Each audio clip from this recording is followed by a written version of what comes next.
Hello and welcome to Random Packet Loss. My name is Maxi, and today we have a game from the Southampton Gaming vs Cancer Random ID event. So this should be very interesting. We have Tom on the left playing Hayley, and me on the right there playing Medtech.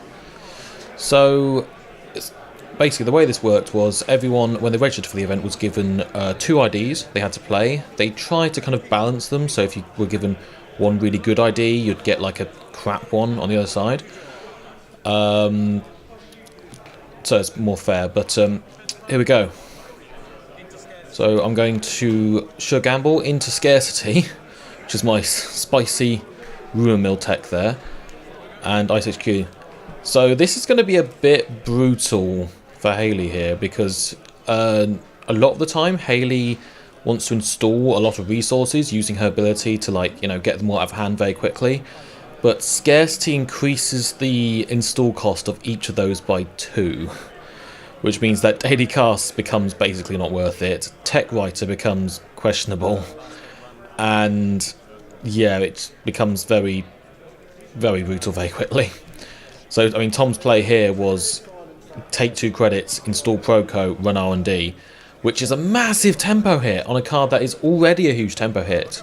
But, well, at least he's got that installed now, so he can start trying to money up. But, here we go. So for those who don't know, Harmony Medtech's ability is each player requires 1 less agenda point to win. So, that means basically we're playing to 6.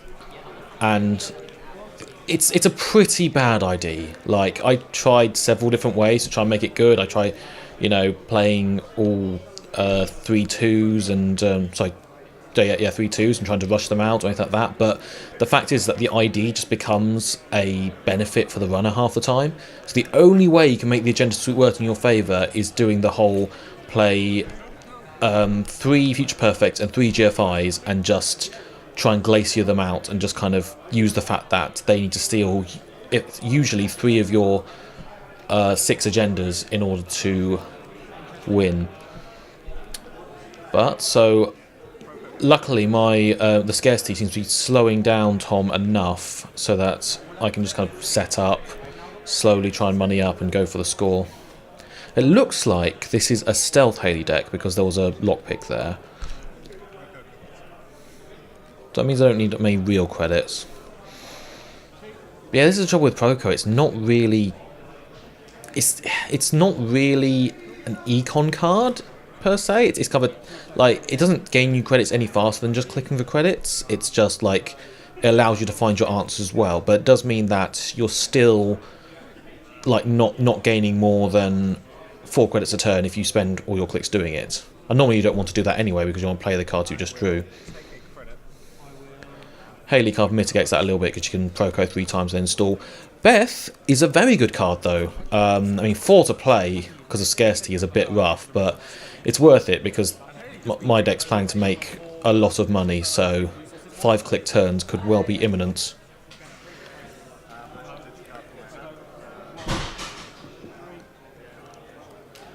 Okay. Oh, accidentally misdrew there, it's fine. Casual game. Well, casual tournament game. So, oh, that's one way to make a bunch of money. Double restructure, gain 10. So that, yeah, this deck just has all of the econ operations really. It's like I played Polana for a bit before this, and like Polana's just so much better than Medtech. It's just that 1 extra credit, and the fact that you don't have this stupid ID ability is just huge. But so yes, I've had to play all the econ operations and 3 mental health clinic, and just kind of hope that that gives me enough econ to just to create these 5-3 scoring windows. I thought I'm nowhere close to going for a score here, because I just need to get a server set up. So it looks like I'm building a server here. It's just, oh, look, looks like they finally switched the lights on. That's going to mess with the colour, like the light balance on this. Yeah, it's Medtech on the surface looks like a rush ID because of you need less gender points to win, but in reality it's really slow a lot of the time. Like sometimes you can just massively out-tempo the runner early and find yourself a scoring window to score one of your 5-3s, but it's most of the time that doesn't happen, and you just spend so long moneying up, building this server that they can't get into, and then spend 2 entire turns and 5 credits just advancing the agenda, and just hoping you can keep them out with Big Ice and like Caprice Batty, and if they play a Ruin Mill, it's all over. It's not. It's difficult. Here's an Eli. Very good piece of ice. Worth 2 influence, I think. So Tom is kind of stabilised here. He's managed to get his Proco engine going. Taking 5 click turns because I've got lots of money, and yeah, has managed to kind of get to a good credit level here. That scarcity's still up though, and with only 6 agendas in the deck, it's not going to be easy to get rid of that. So sees Jackson, decides to leave it. That's fair. I've got a Jackson out. Like, just seems very little point in trashing that at this stage, especially if it makes him go broke.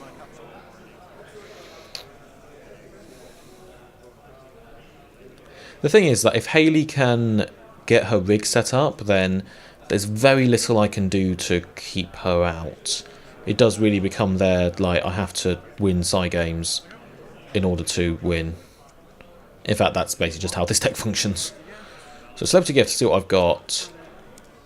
Seems decent. So, yeah, so Caprice Batty, I'm probably going to want to put one or both of those in that remote server as soon as possible, because that'll make the server slightly ludicrous to get into.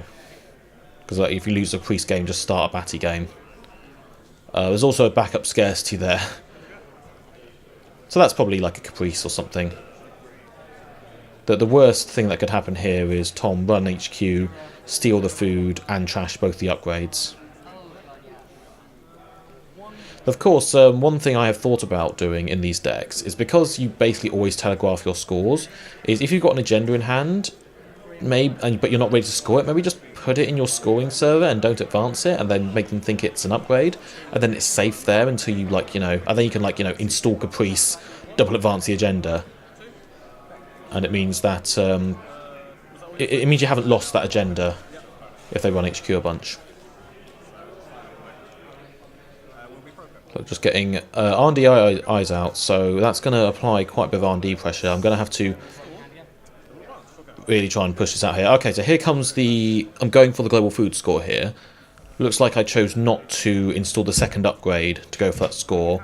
Means I'm probably confident that I can just score this out with just Caprice. And to be honest, with Tom on 1 credit, that I think this is a scoring window if ever I saw one. So since if that's a Caprice, then Tom's going to need 2 credits to play the side game. That's after he's got in. So running R&D just to kind of check that. I think you need to keep the R&D pressure up here. Just stop me from drawing the other agenda if you can. It's Proco. So I wonder if he'll just let me have this. But I tend to find that against these Glacier decks, you want to at least force them to res the ice, because often that will be a huge setback in, like, you want me to score this agenda. If I'm going to score this agenda, you want me to be poor afterwards, because then that means I have to build up again before I can score the second agenda.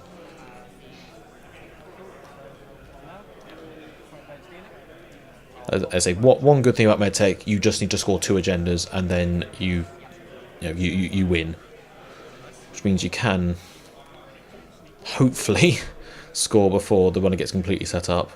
So getting a cloak down there. I think he used Clone Chip to install SMC to then install the cloak from hand, therefore saving himself a click. We're just going to Proco up. I feel like he's probably going to let me have this. I don't really see how he can. Yeah, so just going to let me have that one, which is fair enough. So yep, going to score the food, and I'm now halfway to victory. This is looking quite good for me so far. I think those scarcities really sort of just really slowed Tom down this game. Is that there's 3 in the deck just to try and contest Rumour Mill. Because basically, if your opponent has Rumour Mill, you've basically lost. I do wonder if, you know, if it was worth including the scarcities at all, given just, you know, given that it doesn't really help you against Rumour Mill, because they just play Rumour Mill and then run your server, and basically nothing you can do about that. But it is such an oppressive card against so many decks. Turn 1 scarcity. Just,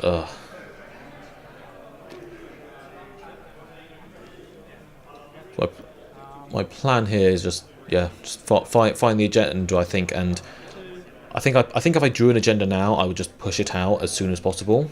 Because the downside of Medtech being is that you can't really, you can't like Jackson draw then install advance. You need your entire turn to install double advance, and then your entire next turn to score it out. Though it doesn't matter, of course, if it's the winning agenda.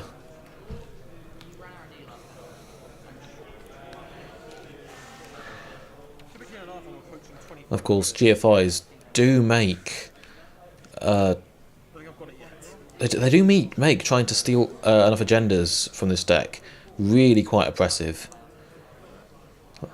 Like, stealing 3 out of 6 agendas is no joke, especially when a lot of them have side games attached to them.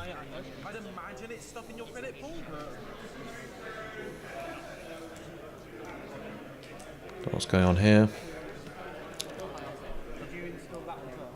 So I think Tom like can still pull this back. R1D locking me at this point would be like very bad for me. So yeah, well that I'm gonna try and put a stop to that. It's probably me installing the Batty in the server there. I think it probably wouldn't be the worst thing either for Tom to go and clear out the upgrades in that remote.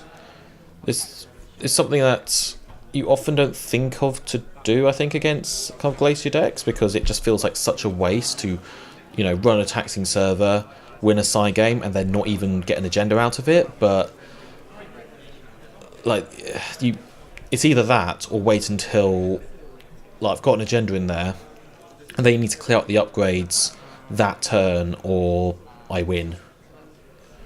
But it's a tough one. Tom still hasn't really stabilised his economy. Once he has like his uber efficient stealth rig up, then he might be in a much better position to just score it, to just contest that remote and just remote lock me for the rest of the game.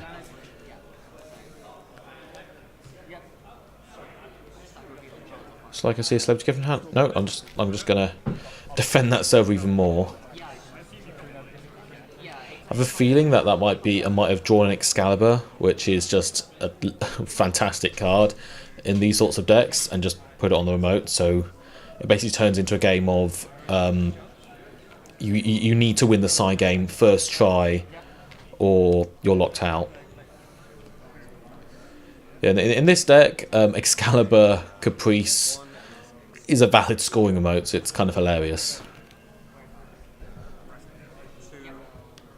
Because if you've got like Excalibur, Vanilla, Caprice, Batty, that's a ridiculously cheap scoring server and actually really effective, because it means the runner has to win 2 side games to steal the agenda.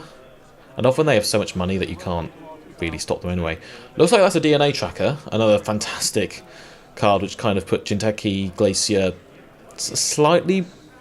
It brought it back slightly. So I don't think Tom has the means to get through this. But I think... Yeah, because I think he's running Houdini, which means that he can't... Like, if he had Refractor, then he could SMC for Refractor, because it's 1 credit, and then between Lockpicks, Cloaks, and Netmerker, be able to get through. But Houdini is just that 1 extra credit to install, which is unfortunate. So Tom is going to take... lose all his credits and take 3 net damage. DNA track is just such a punishing face check. It is just ridiculous how good that card is.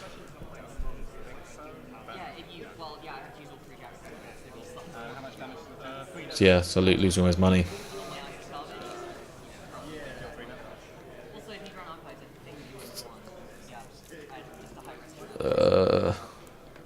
Oh, heading into Mujin.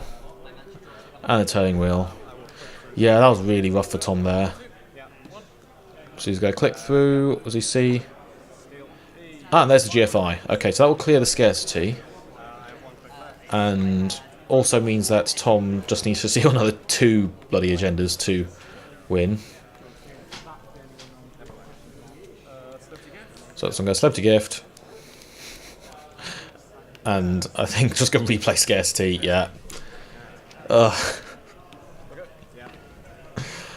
I do love scarcity so much. I think it's a tough one because I think that card is just really good in so many decks. But obviously it's one of those things like, you know, you could either play this generically good card or this other card which specifically helps your playstyle. But I certainly think, especially with a whole lot of oppressive currents that the runners could play, I think scarcity is just probably the best. It's the best neutral current, obviously, by far, and I think a lot of people will be playing it, if nothing else, just to kind of turn off other currents and also just have that nice little oppressive effect to slow the runner down. I can certainly see it being used in Soul in conjunction with targeted marketing. Because sometimes with Tamar, it's like you either don't know what they're doing or they've already sort of played the obvious picks, but scarcity is just a nice blanket effect. It's probably me installing a mental health clinic there. It's a weird one, mental health clinic, because it's so easy to get trashed, and it's the only like non-Jackson asset I have. But I need another another econ card, and medical research fundraiser is just so bad. Giving 3 credits to the runner is just, you never want to do it ever. It looks like there's an upgrade in HQ, so probably a Batty, because Cobra Batty is hilarious.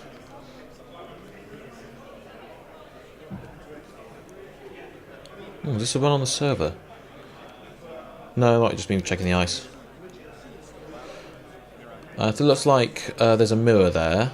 Be interesting to see if we get any use out of that. Because there's a lot of criticisms of mirror that, like, usually once you've made your big R&D run, you don't really want to run again.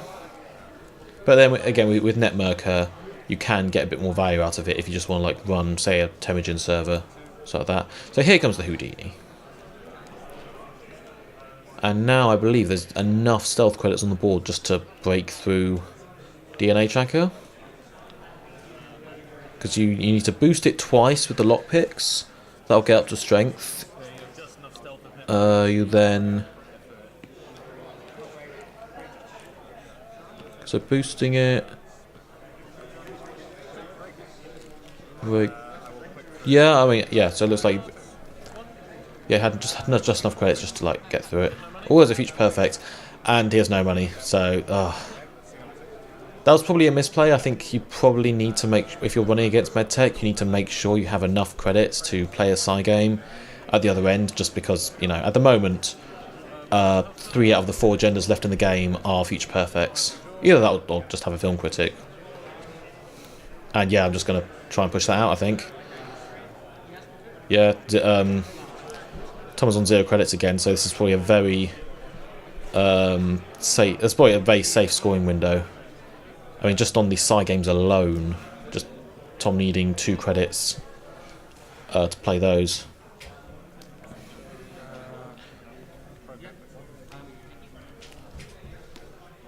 Just going to Proco a few times. I mean, this is an example of when Medtech goes well. It can be quite a swingy deck, I find. I've kind of gone all in. Well, I've kind of just gone all in on like the whole. If they play Ruin Mill, I've probably lost. Although I probably should have, you know, cut down on the scarcities if I'm going with that plan. But it does mean, you know, seriously, if your opponent is playing Ruin Mill, you'll probably just flat out lose the game and there's nothing you can do.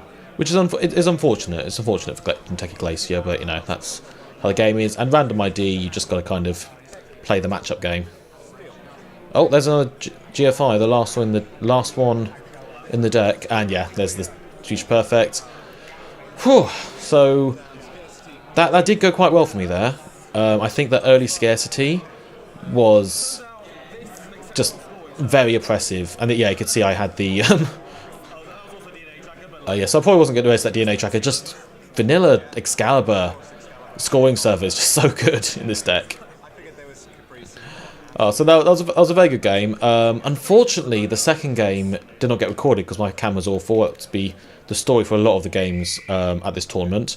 Tom was playing Because We Built It, and I was playing Kim, which unfortunately was a... I had to just quickly praise Tom on managing to make Because We Built It a very difficult deck to play against. So, but yeah, I unfortunately that didn't come to pass. But at any rate, my name's been Maxi. This has been Random Packet Loss, and thank you very much for watching.